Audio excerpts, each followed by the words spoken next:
The shortest distance between 2 points is a straight line. That's Euclid. Basic geometry. Only you're smarter. It's easy, after all. You know how the investigators work. You're a student of cop-think. So you stay one step ahead of them. No straight lines. You program a route into your phone they won't expect.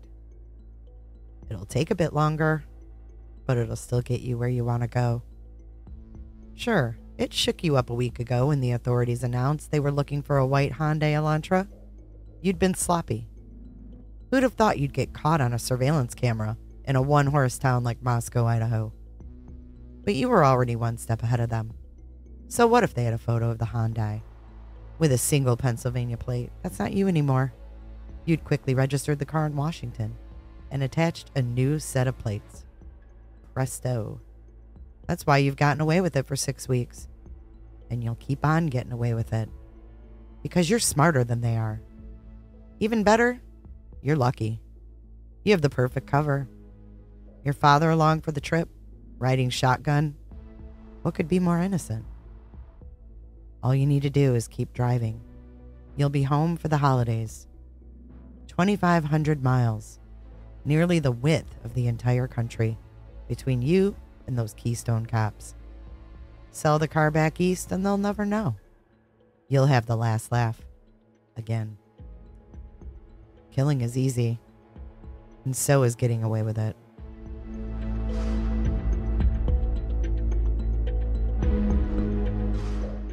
Doubtless, these are only speculations. The hard facts, especially for a case that has held the nation's attention for the past 3 months like a magnet, are frustratingly narrow. Brian Kohberger, a 28-year-old doctoral candidate in the Criminal Justice and Criminology Department at Washington State University, has been charged with 4 counts of first-degree murder and 1 count of felony burglary as the lone assailant in the November 13 stabbing deaths of 4 University of Idaho students: Madison Mogan, Kaylee Gonsalves, Xana Kernodle, and Ethan Chapin. And since Kohberger last week purposively waived his right to a speedy preliminary hearing, preparation trumped timeliness, his attorney explained.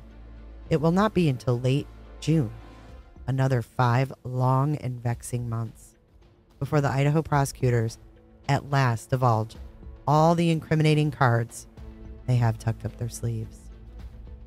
Over the course of what is expected to be at least 4 hard-charging and affecting days, prosecutors will strive to convince a judge that they have accumulated sufficient evidence to proceed to trial. And the defense, acting on their client's wishes, will reveal whether it intends to fight the allegations with all its legal might, or if it will surrender Kohberger to the presumed mercy of the court and have him plead guilty. The outcome of this decision is likely a matter, literally, of life or death. Idaho has established an execution chamber where the lives of the judicially condemned are ended with a catheterized drip of a 4-solution lethal cocktail. Yet regardless of what is determined at that still distant preliminary hearing, it seems self-evident that the next stage of Brian Kohberger's complicated life, a pained existence lived by his own admission under a treacherous star, was set in motion by the road trip that took him across America and home to the Pocono Mountains for the Christmas holidays, a journey that ultimately brought him to his present forlorn destination, a cell in the Latah County, Idaho jail, where he is being held without bail. And with equal certainty, it can be said that Kohberger made his way back home and then celebrated the Christmas season in the bosom of his family. It was also a time when the small army of law enforcement officers who had been chasing this perplexing case since its unnerving start began to grow convinced that, at least in operational terms, things had clarified. They knew, as any pack of bloodhounds would know, that they had the scent. And although they dared not breathe a word to the media, or, for that matter, even to their weary loved ones. They were closing in.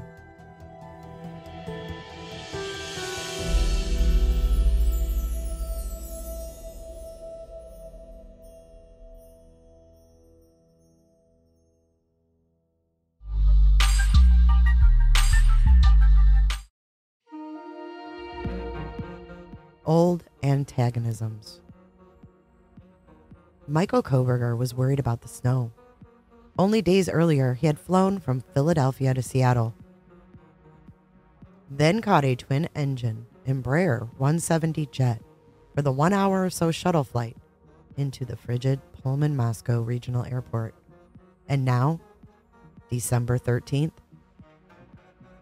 he was already heading back home, only this time, it'd be a road trip. It was a fatiguing back and forth cross-country jaunt, especially for a 67-year-old. But Koberger had promised his son Brian, who had nearly a month off before classes resumed at Washington State University, that he'd accompany him on the drive back home for the Christmas break. And he was determined to make good on his pledge. Over the years, there had been some rough, combative times between the two of them. He'd even had to get Brian into rehab to kick his teenage heroin habit. But now the young man seemed to be on a good path. Studying for a PhD in criminal justice offered a promising career trajectory for Brian. And it can be imagined, it must have puffed up a father with a prideful sense of parental accomplishment. After all, Michael's own life had been tarnished by not one, but two embarrassing bankruptcies, and his work days were a drudgery. Spent as a maintenance man at the dreary high school his 3 children had attended. Perhaps he was even looking forward to this trip as a way to revitalize his relationship with his son. A way to bury once and for all any lingering remnants of their old antagonisms. But now Michael, as he'd later recount to an associate, was largely focused only on the forecast. When it snowed in the Northwest, the accumulations were routinely measured in feet, not inches. Michael knew, and so he wanted to get going. When the weather came in, it'd be rough traveling in a 7-year-old Hyundai Elantra. Without 4-wheel drive, you'd be slipping and sliding all over the road. So he urged Brian they should pack up and get going. Now. His son agreed. Only once they were on the road, Brian did something his father would later casually share with one of the mechanics at the garage near their home in Albrightsville, Pennsylvania, who had serviced the car after the trip, that had caught him by surprise.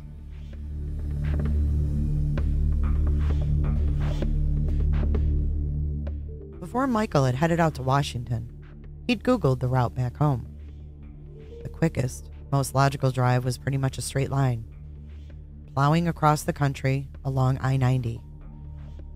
Brian, however, button-hooked south towards Colorado, where he'd pick up I-70. It seemed to make little sense. Colorado in mid-December was snow country. There was no telling what might suddenly come blowing down from the Rockies. But Brian, according to what his father told people, insisted the northern route across I-90 promised wintry conditions. Better to head away from the weather, even if it added hours or even a day to the trip. It was a strategy that, when explained that reasonable way, was practical, even prudent. But it seemed like something more devious to the FBI. Unknown to either the father or the son, the Bureau had been determined to keep a watchful eye on the white Hyundai's trek across America. Only sources in law enforcement would confide with a bristle of embarrassment. Not long after the car had pulled out of its space in the graduate housing parking lot, fronting 1630 Northeast Valley Road in Pullman, Washington, they lost it. For several alarming hours or more, the authorities are keeping the precise details of this screw-up close to the vest. The chief suspect in a quadruple homicide that had shocked the nation had seemingly vanished.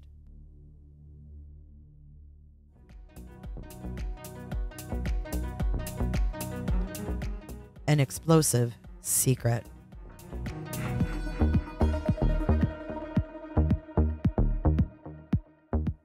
The Bureau's watchers called it a hatbox operation, and the jargon was a bit of an anachronism. It was a throwback to an era when G-men sporting fedoras over their brill-creamed hair would be out in force on the street to monitor a target's every move. A sea of hats would box the suspect in. These days, the watchers have a few more tricks at their disposal. Undercover vehicles, surveillance vans, low-flying fixed-wing planes, and that's just for starters. But the name has stuck. And the surveillance on Bryan Kohberger, according to published reports and interviews with officials, was hatbox all the way. With good reason, too.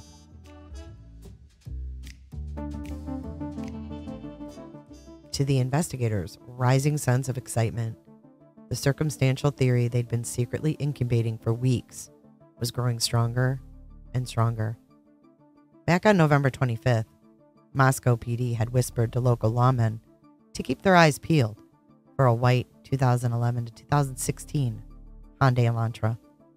One had been caught on surveillance video, dashing about the neighborhood not far from the King Road crime scene in the early morning hours immediately following the murders.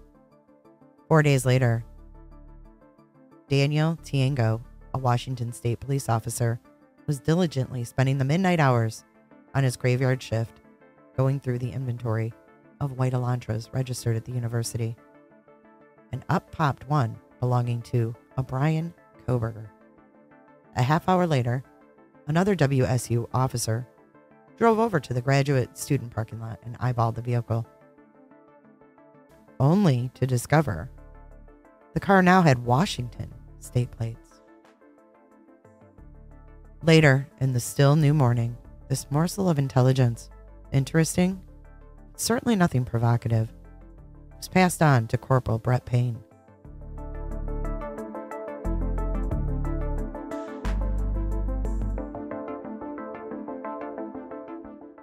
The gung-ho former Army MP, who was the Moscow police's lead investigator. Payne dutifully typed the car's registration details into the motor vehicle's record system, and the screen quickly displayed a photograph of Bryan Kohberger, as well as his state's driver's license information. The license revealed that Kohberger is a white male and a sturdy 6 feet and 185 pounds. But it was the photograph that held Payne's studious gaze. He swiftly zeroed in on the eyebrows. They were bushy. And that, Payne realized with a mounting sense of triumph, was precisely the sort of telltale clue they'd been praying for over the past 2 weeks.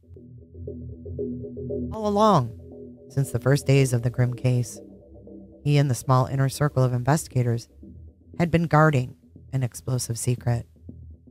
They had an eyewitness.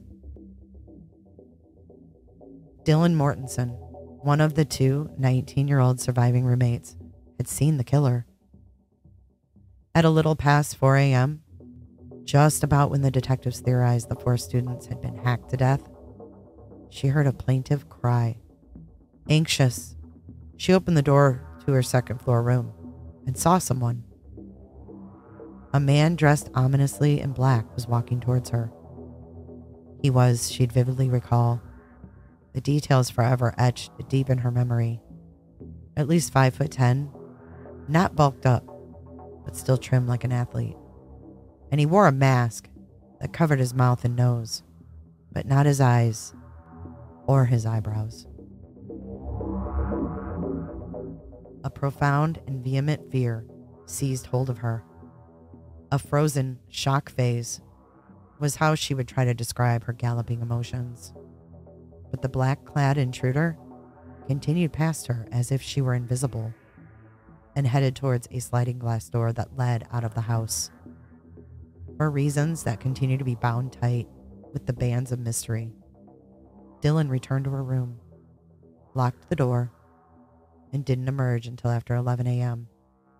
Only then did she summon friends who, in a state of full-blown panic, at last called 911.